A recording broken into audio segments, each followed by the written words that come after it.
Tense.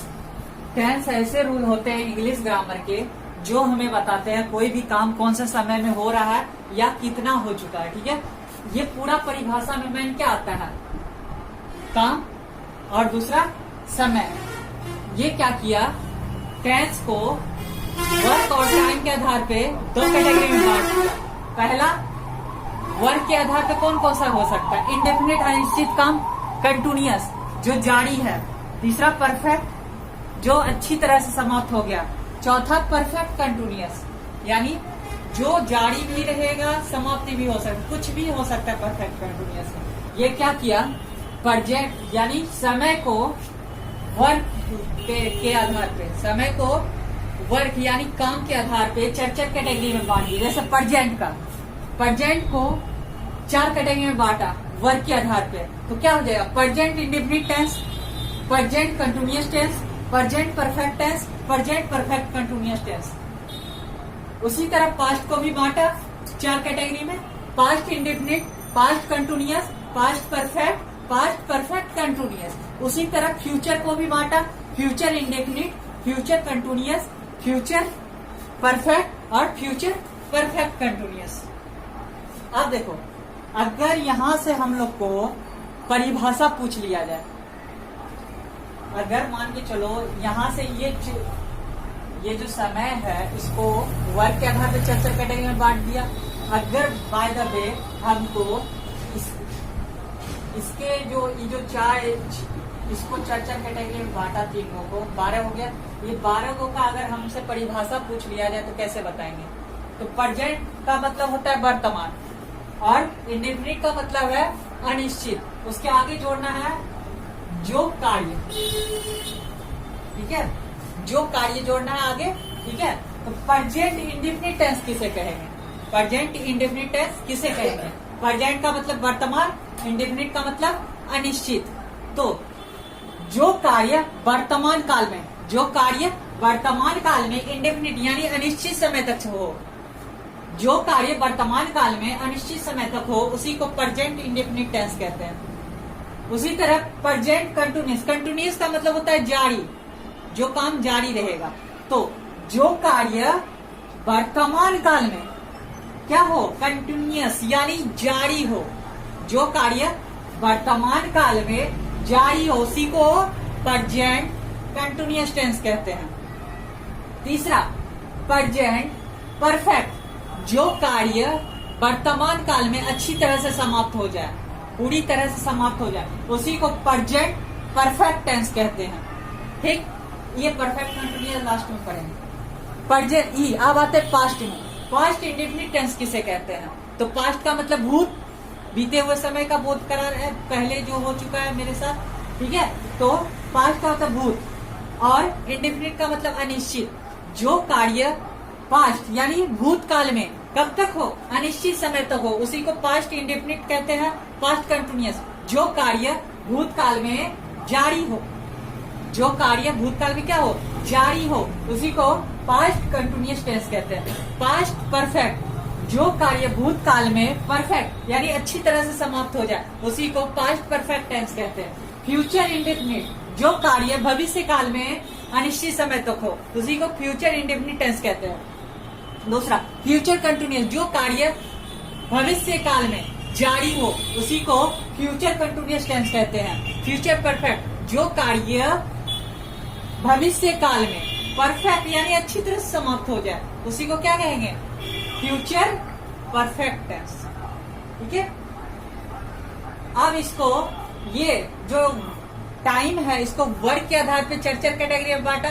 तो पहले बांटते हैं प्रेजेंट टेंस को। ठीक है, तो प्रेजेंट टेंस को बांटे तो क्या हो जाएगा, present indefinite tense, present indefinite tense. उसी का दूसरा नाम क्या होता है, सिंपल प्रेजेंट टेंस। ठीक है, अब दूसरा present continuous tense, present continuous tense. उसी का एक और नाम होता है present imperfect tense, present imperfect tense. और एक और नाम है इसका प्रेजेंट प्रोग्रेसिव टेंस। ठीक है, इसको 3 नाम से जानते हैं, सेकंड नंबर 3 नाम से जानते हैं। तीसरा, present perfect tense, present perfect tense. चौथा, present perfect continuous tense, present perfect continuous tense, ठीक है। उसी तरह पास्ट का भी और फ्यूचर का भी।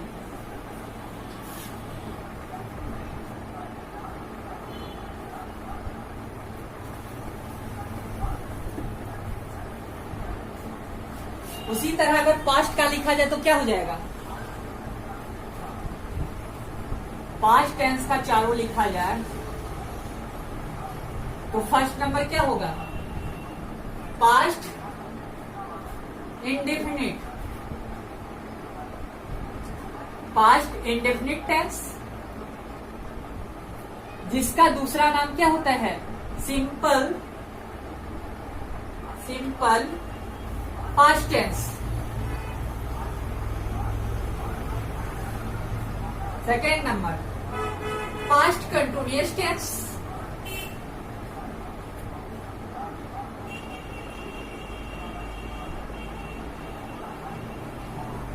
इसका एक और नाम होता है पास्ट इम्परफेक्ट टेंस।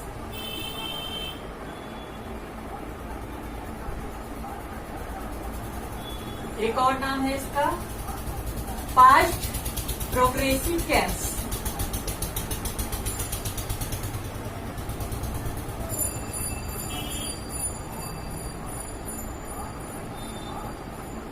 तीसरा number past perfect tense.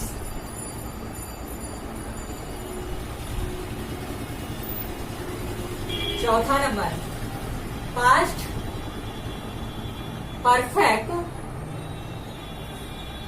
Continuous tense.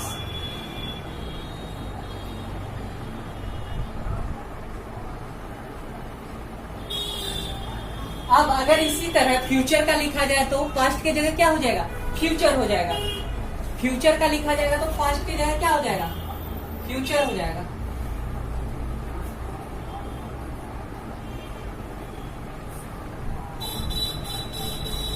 Future tense का future indefinite tense, simple future tense, future continuous tense, future imperfect tense,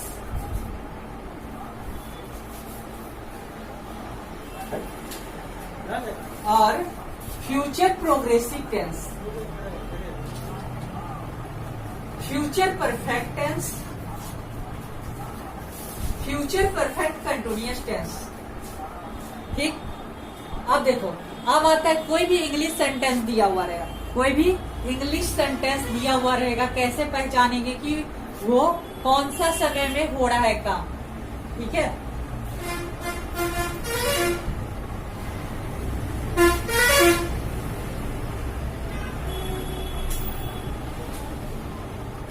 हम लोग को क्या पहचानना है, टाइम पहचानना है।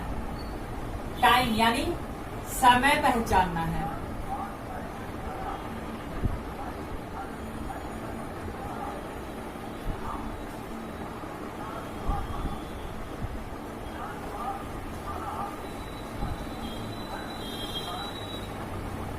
जब प्रेजेंट में रहेगा पास्ट और फ्यूचर, जब प्रेजेंट में रहेगा तो क्या होगा, डू या डज,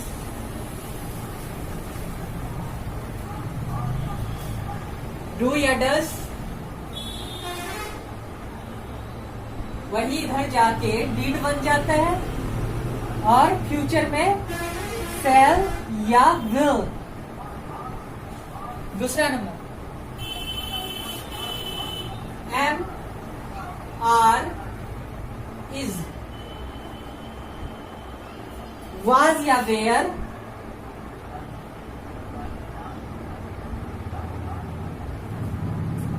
शैल बी या विल बी।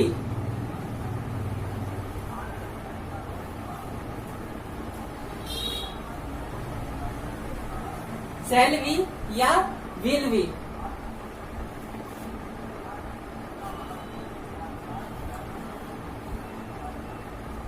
हैज या हैज,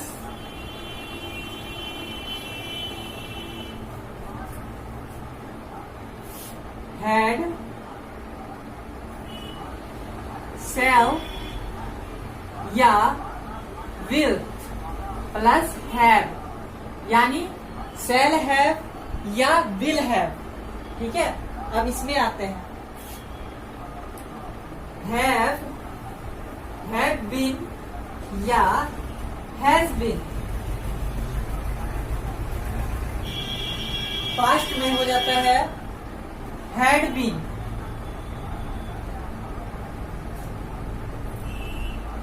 और वही फ्यूचर में हो जाता है shall या will plus have plus will, यानी कि shall have been या will have been।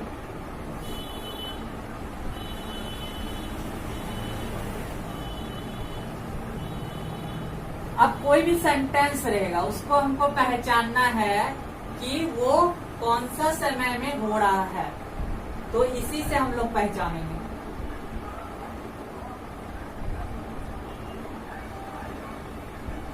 जैसे एग्जाम्पल में लेते हैं, एग्जाम्पल में लेते हैं आई डू नॉट गो, मैं नहीं जाता हूं। तो यहाँ पे डू लगा हुआ है, तो डू किसमें है? प्रेजेंट में है। तो प्रेजेंट में कौन सा समय में हो रहा है ये काम? प्रेजेंट में हो रहा है। अगर मान के चलो बाय द वे यहाँ बीन रहता तो क्या समझते? पास्ट का हो रहा है। अगर ये कैटेगरी में कुछ भी रहता तो क्या समझते? फ्यूचर में हो रहा है। तो इसका हेल्पिंग वर्ब से हम पता कर सकते हैं कि समय कौन सा है, प्रेजेंट है, पास्ट है कि फ्यूचर है। ठीक है, ये कैटेगरी में कुछ भी रहेगा तो क्या समझेंगे? प्रेजेंट का है। ये कैटेगरी में कुछ भी रहेगा तो क्या समझेंगे? पास्ट का है। ये कैटेगरी में कुछ भी रहेगा तो क्या समझेंगे? तो हम लोग को यहाँ टाइम पहचान गए, अब पहचानना है वर्क, यानी कौन सा वर्क है, इंडेफिनिट है कि कंटिन्यूअस है, क्या परफेक्ट है या परफेक्ट कंटिन्यूअस है।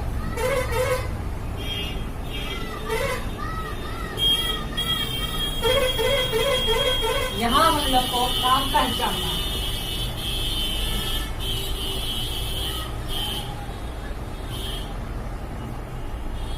जब वर्ब 1, वर्ब 5 या वर्ब 2 रहेगा तो वो काम हमेशा इंडेफिनिट का बोध कराएगा। किसका बोध कराएगा? इंडेफिनिट का। जब वर्ब 1 या वर्ब 5 या वर्ब 2 रहेगा तो वो हमेशा बोध कराएगा इंडेफिनिट का। दूसरा,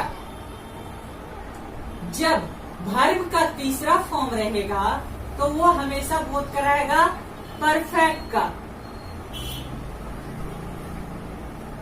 और जब वर्ब का चौथा फॉर्म रहेगा तो वो हमेशा बोध कराएगा कंटिन्यूअस का।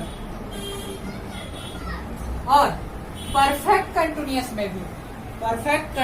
में भी वर्ब 4 रहता है। ठीक है, वर्ब 4 परफेक्ट कंटिन्यूअस में भी रहता है। जैसे मान के चलो दे दिया जाए I do not go, I do not go, मैं नहीं जाता हूं। तो देखो ये डू से तुम क्या पहचान गए? अभी हम समय पहचाने थे ना, डू से क्या पहचाने? प्रेजेंट है। और ये गो वर्ब का कौन सा रूप है? पहला रूप है। तो ये क्या हो गया? इंडेफिनिट। ये क्या हो गया? इंडेफिनिट। अगर हम लोग से पूछ दिया जाए